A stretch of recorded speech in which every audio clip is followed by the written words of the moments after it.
નમસ્કાર દોસ્તો, કેમ છો?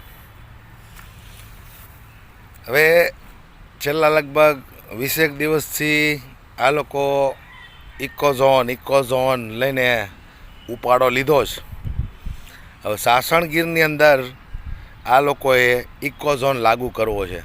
જંગલ વિસ્તારની અંદર જ્યાં જ્યાં જંગલો છે ત્યાં ઇકોઝોન લાગુ કરવા માટે આ લોકોએ ઉપાડો લીધો છે. હવે તો મારે એટલું કહેવું છે કે સાસણગીરની અંદર તમે ઇકોઝોન લાગુ કરી અને ખેડૂતોની તમે પત્તર ફાડવા માટે ઊભા થયા છે અને એમ કહો છો કે આપણે સિંહને બચાવવાના છે. સિંહની ક્યાં કરો, અહીંયા માણસ સલામત નથી અને તમે સિંહની પત્તર ફાડો છો. તમારે સાસણગીરની અંદર મોટા મોટા રિસોર્ટ કરી અને પૈસાઓ કમાવા છે અને એમાં મોટા ભાગે નેતાઓની ભાગીદારી હશે. પણ જો ખેડૂત એક થાય તો આ લોકોની જે હલકી નિયત છે એને મુંહતોડ જવાબ આપી શકે એમ છે. એટલે હું ખેડૂતોને કહેવા માગું છું, એક થાવ. સાસણગીરમાં આ લોકો ઇકોઝોન લાગુ કરી અને મોટા મોટા રિસોર્ટ બનાવવા માગે છે, પર્યાવરણ બચાવવા માગે છે. એટલે પર્યાવરણ નથી બચાવવું, પહેલાં માણાને બચાવો. માણા મન ફાવે ત્યાં કપાઈ જાય છે. પર્યાવરણના દીકરા થાવમાં તમે બધા અત્યારે તમે એમ કહો છો કે ભાઈ સિંહને બચાવવાના, તો સિંહ તો છેલ્લા 10 વર્ષમાં સિંહની વસ્તી વધતી જ જાય છે અને સિંહને બચાવવા એ પણ જરૂરી છે. એવું નથી કે ભાઈ સિંહને આપણે મારી નાખવા, પણ સિંહને બચાવવા એના કરતાં જરૂરી માણસને બચાવો છે.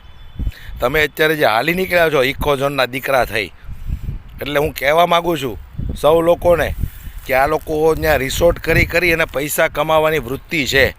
ત્યારે આ વાતને લઈને ખેડૂતો એકઠા થયા છે. જે સંમેલન થયું છે અને એ સંમેલનની અંદર સરકારને મુંહતોડ જવાબ આપવા માટે એક એવું ભાષણ કર્યું છે.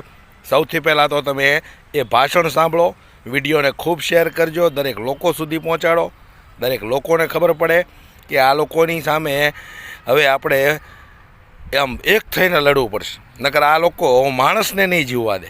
સિંહના નામે આ લોકો રિસોર્ટ બનાવી પૈસા કમાવા માગે છે. અહીંયા માણસ સલામત નથી ને આ લોકોને સિંહની પડી છે. ત્યારે જે રીતે ખેડૂતો એકઠા થયા અને જે સરકારને મુંહતોડ જવાબ આપવા માટે સૌ લોકો તૈયાર થયા છે, સૌથી પહેલાં તો એ ભાષણ તમે સાંભળો. શાસનમાં એક પણ બહારના વ્યક્તિને કરવા નહીં દઈએ. આ અમારી તાકાત છે, આ ખેડૂતોની તાકાત છે.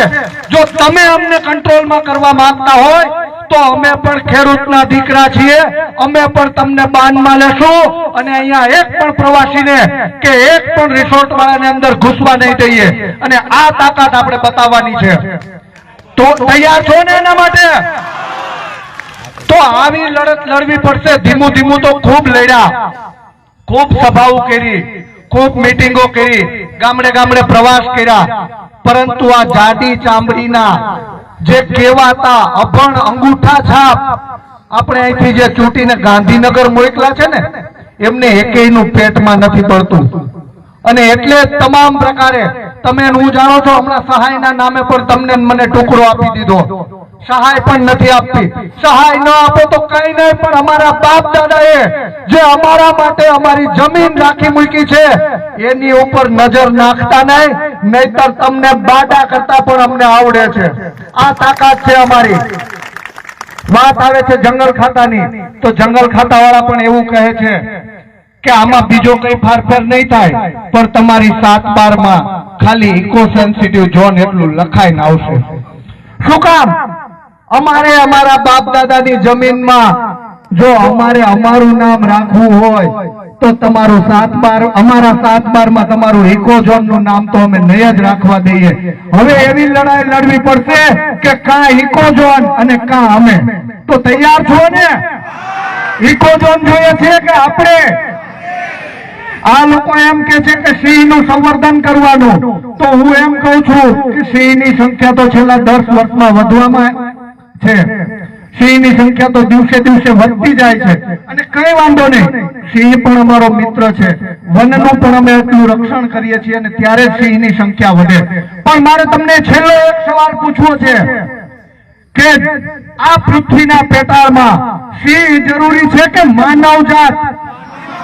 જો માનવજાત જરૂરી હોય તો 196 ગામના માનવો એને નથી દેખાતા અને એમને સિંહની ને પર્યાવરણની ચિંતા છે તો પર્યાવરણ તો અમે પણ જાળવણી કરીએ છીએ, પણ અમારી જાળવણી માટે તમે પણ આગળ આવો અને આ ઇકોઝોનનો જે કાળો કાયદો લગાવવામાં આવ્યો છે એને તત્કાલમાં હટાવવામાં આવે, નહીતર અત્યાર સુધી જે લડત અમે ધીમે ધીમે અને શાંતિથી લડીએ છીએ એ લડત અમને ઉગ્રતાથી લડતા પણ આવડે છે અને તમારી ગાંધીનગરની ગાદી ને દિલ્હીની ગાદી ધ્રુજાવતા પણ આવડે છે।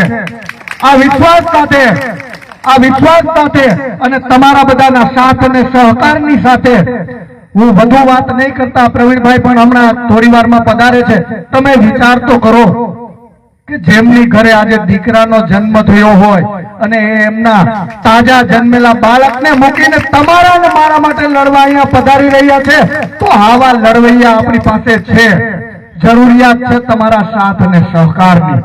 તમે જો અમારી સાથે હશો તો અમે તમને વચન આપીએ છીએ કે એક પણ મુદ્દે અમારી પાર્ટી ભલે જે હોય તે, પણ ખેડૂતોના મુદ્દે કે ઇકોઝોનના મુદ્દે જો રાજકારણ કરીએ ને તો અમારા બાપમાં ફેર હોય, સદા તમારી સાથે છીએ। ખેડૂતોના મુદ્દે લડવા માટે, ઇકોઝોન હટાવવા માટે કંઈ પણ કરવું પડે, કદાચ ને અદાલતમાં જવું પડે, કાયદાકીય કેસ લડવા પડે તો પણ લડવા તૈયારી છે, રસ્તા ઉપર ઉતરવું પડે, રસ્તા રોકો આંદોલન કરવા પડે, જેલમાં જવું પડે તો પણ તૈયાર છીએ અને કદાચ ને જો આંધળી બેરી સરકારની ગોળીઓ પણ ખાવી પડે ને તો પણ તમારા માટે તૈયાર છીએ। આ વચન આપી અને મારી વાતને પૂરી કરું છું। અસ્તુ, જય હિન્દ, જય ભારત, ભારત માતા કી।